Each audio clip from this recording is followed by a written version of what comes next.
विवाह हा नवदाम्पत्यासह त्यांच्या कुटुंबियांसाठी चिरकाल स्मरणात राहणारा सोहळा.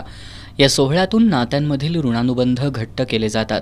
वळिवडे इथले सेंटरिंग कामगार दगडू पोवार यांच्या विवाहाच्या निमित्तानं नात्यांमधील ऋणानुबंध घट्ट करतानाच पर्यावरणाशी आपलं नातं घट्ट करण्यासाठी स्वागतार्ह पाऊल टाकलंय.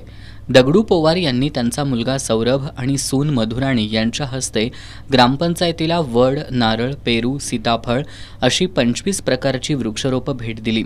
पर्यावरण रक्षणाचा कृतिशील संदेश देत साजऱ्या झालेल्या या विवाह सोहळ्याला आमदार ऋतुराज पाटील यांचीही उपस्थिती होती. आमदार ऋतुराज पाटील यांच्यासह या विवाह सोहळ्यासाठी उपस्थित सर्वांनीच दगडू पोवार आणि त्यांच्या कुटुंबियांनी मुलाच्या लग्नाच्या निमित्तानं राबवलेल्या या उपक्रमाचं कौतुक केलं.